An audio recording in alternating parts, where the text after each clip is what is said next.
بسم اللہ الرحمن الرحیم۔ السلام علیکم۔ آج 29 فروری بروز جمعرات ہم بات کریں گے دو اہم ایشوز کے حوالے سے۔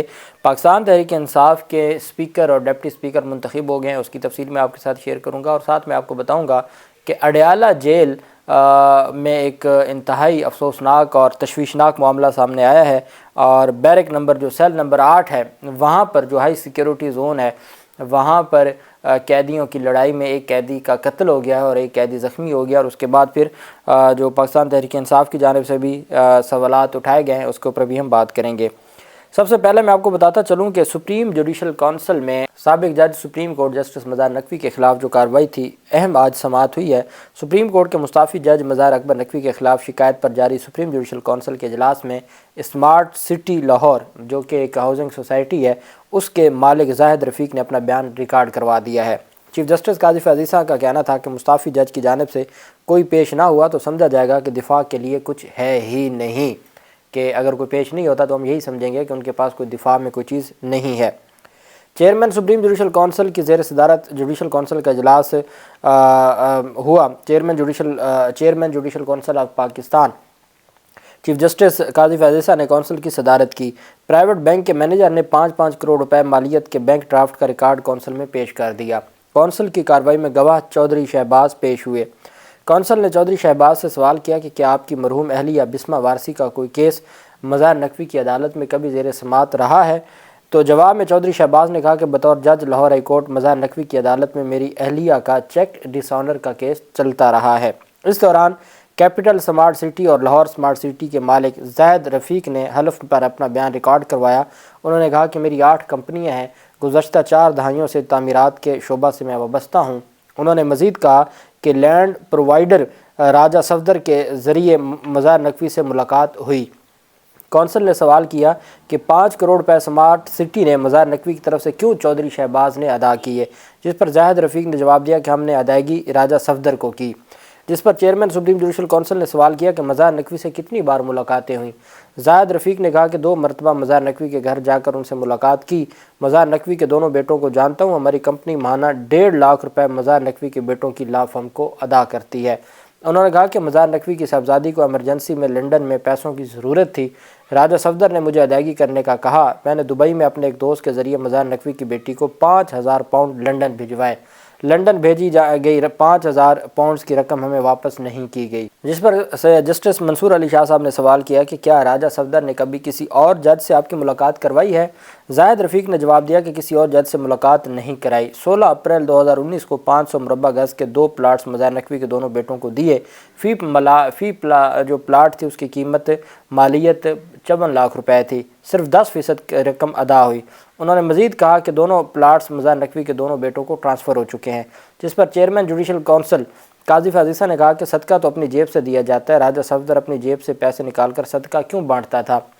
زاہد رفیق نے کہا کہ ہم دوستوں کو فائدہ دیتے رہتے ہیں۔ سمارٹ سٹی لاہور میں 100 مربع گز کے 2 کمرشل پلاٹس مظاہر نقوی کے دونوں بیٹوں کو دیے ہیں۔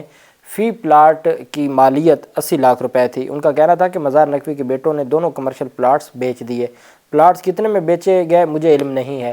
مظاہر نقوی کے ایک بیٹے کی شادی میں نے شرکت کی۔ پروسیکیوٹر عامر رحمان نے کہا کہ الائٹ پلازا بارے مظاہر نقوی کے خلاف ریکارڈ سے کچھ ثابت نہیں ہوا۔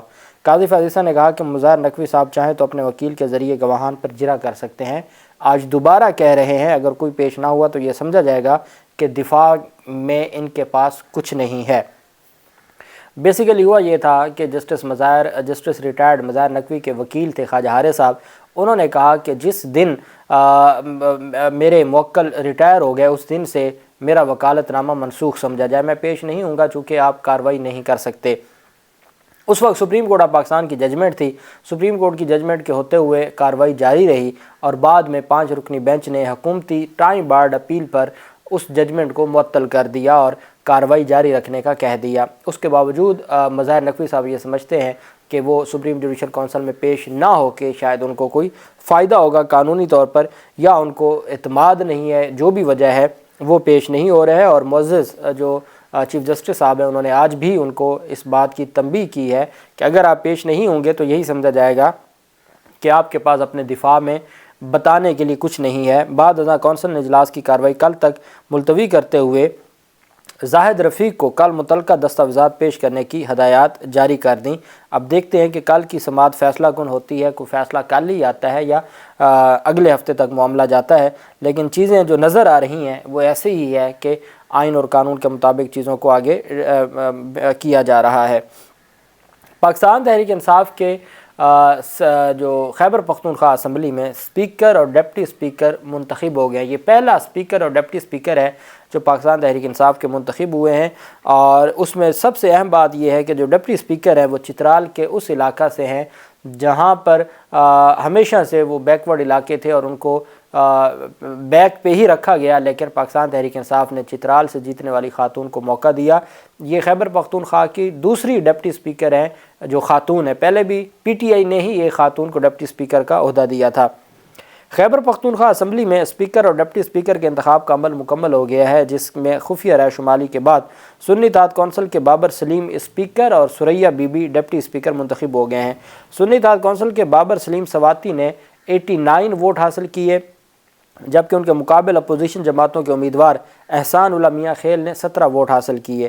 نو منتخب اسپیکر خیبر پختونخوا بابر سلیم سواتی نے اسپیکر کے عہدے کا حلف لے لیا، مشتاق غنی نے ان سے حلف لیا۔ بعد ازاں ڈپٹی اسپیکر کے لیے رائے شماری ہوئی اور ووٹوں کی گنتی مکمل ہونے کے بعد سنی اتحاد کونسل کی امیدوار Suraiya Bibi deputy speaker منتخب ہو گئیں۔ انہوں نے 87 ووٹ حاصل کیے، جبکہ ان کے مقابل پی ٹی آئی پی کے امیدوار ارباب وسیم خان نے 19 ووٹ حاصل کیے۔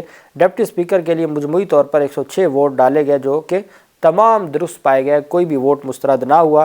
خیبر پختونخوا کے نئے اسپیکر بابر سلیم سواتی نے صوبائی اسمبلی کی نو منتخب 22ویں ڈپٹی اسپیکر سے حلف لیا۔ صوبائی اسمبلی کا اجلاس ہوا اور اس میں اسپیکر اور ڈپٹی اسپیکر کے انتخاب کے لیے رائے شماری ہونی تھی، تاہم جمعیت علماء اسلام کی جانب سے بائیکاٹ کیا گیا۔ دوران ووٹنگ پی ٹی آئی کے کارکنان نے کچھ دیر ارکان کو ووٹ ڈالتے دیکھ کر نعرے بازی بھی کی، اور پھر اسی طریقے سے پاکستان تحریک انصاف کے جو امیدوار ہیں، صوبائی اسمبلی میں اراکین کی تعداد 118 ہو گئی ہے، جس میں سنی اتحاد کونسل کے ارکان کی تعداد 87 جبکہ 6 آزاد ارکان حیثیت سے اسمبلی میں موجود تھے۔ خیبر پختونخوا میں اپوزیشن جماعتوں کے ارکان کی تعداد 25 ہے، اور اب کل صبح 11 بجے جمعہ کا روز ہے، کل صبح 10 بجے جو 1 مارچ کو کل صبح 10 بجے ہوگا وزیر اعلیٰ خیبر پختونخوا کا اجلاس، اور جو کاغذات نامزدگی ہیں وزیر اعلیٰ کے وہ جمع کروا دیے گئے ہیں، اور آج شام 5 بجے تک کاغذات نامزدگی جمع کروانے کا وقت ہے، اور رات 11 بجے تک وہ کاغذات نامزدگی واپس لیے جا سکتے ہیں۔ تو یہ پیش رفت سامنے آئی ہے، اور اس طریقے سے کل وزیر اعلیٰ خیبر پختونخوا کا بھی انتخاب ہونے جا رہا ہے۔ دوسری طرف جو ایک افسوسناک واقعہ پیش آیا وہ اڈیالہ جیل میں جو بیرک نمبر ہے 8، جو سیل نمبر 8 ہے، وہاں پر قیدیوں کا جھگڑا ہوا، جس میں ایک قیدی اعجاز ربانی قتل ہو گیا جبکہ دوسرا شدید زخمی ہو گیا۔ جھگڑے کے دوران ایک اور قیدی عماد علی بھی شدید زخمی ہو گیا، جسے پیمز ہسپتال منتقل کیا گیا۔ پولیس نے بتایا کہ مقتول اور زخمی کے جھگڑے کے بارے میں تفصیلات اکٹھی کر رہے ہیں۔ مقتول کی لاش اور زخمی کو پیمز سے ڈی ایچ کیو منتقل کیا گیا۔ جیل انتظامیہ کی جانب سے جو اعلامیہ جاری کیا گیا ہے، جیل انتظامیہ نے بتایا کہ واقعہ اڈیالہ جیل میں ذہنی مریضوں کے سیل نمبر 8 میں پیش آیا۔ مزید بتایا کہ حوالاتی محمد احسن نے مگ توڑ کر اس کے ہینڈل کو نوکدار بنایا، جس استعمال کر کے دیوار سے اینٹ نکالی گئی۔ جیل انتظامیہ کا کہنا تھا کہ ملزم محمد احسن نے اینٹ نکالنے کے بعد سیل میں سوئے 3 قیدیوں پر اینٹ سے حملہ کیا، جس کے نتیجے میں 3 قیدی غلام ربانی، حماد علی اور محمد شیراز شدید زخمی ہو گئے۔ جیل انتظامیہ نے بتایا کہ حملے کے دوران حوالاتی محمد عمر اظہر جاگ جانے کے باعث اپنی جان بچانے میں کامیاب رہے۔ حکام کا کہنا ہے کہ تمام زخمی قیدیوں کو پیمز ہاسپٹل منتقل کیا گیا۔ زخمی اعجاز ربانی دوران علاج ہی ہسپتال میں دم توڑ گئے۔ جیل حکام نے کہا ہے کہ آئی جی جیل خانہ جات نے واقعے کی انکوائری کا حکم دے دیا ہے، اور D I G jail Rawalpindi واقعے کی انکوائری کر رہے ہیں۔ ڈی آئی جی جو جیل خانہ جات ہیں وہ راولپنڈی واقعے کی تحقیقات کر رہے ہیں، اڈیالہ جیل کی۔ اب پاکستان تحریک انصاف بھی تشویشناک انہوں نے بھی تشویش کا اظہار کیا ہے، اور یہ واقعی ایک تشویشناک خبر ہے۔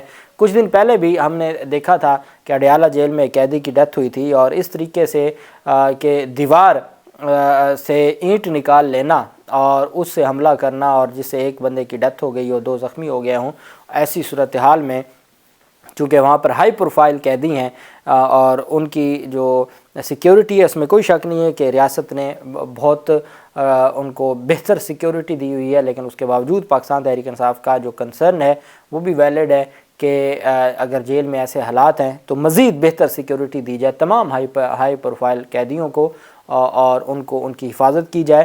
اور میں سمجھتا ہوں کہ ایسے واقعات پر جو بھی جیل انتظامیہ کے افسران یا اہلکار اس میں ملوث ہیں، تو جو آئی جی جیل خانہ جات ہیں اور ڈی آئی جی جیل خانہ جات ہیں جن پر مشتمل ایک انکوائری کمیٹی بنائی گئی ہے، وہ ان کے خلاف کارروائی کریں گے، اور ان تمام لوگ جو اس غفلت میں ملوث ہیں اور ایک قیدی کی جان چلی گئی ہے ان تمام لوگوں کے خلاف کارروائی کی جائے گی۔ اللہ پاک پاکستان کا حامی و ناصر ہو۔ بہت شکریہ۔ اللہ حافظ۔ پاکستان زندہ باد۔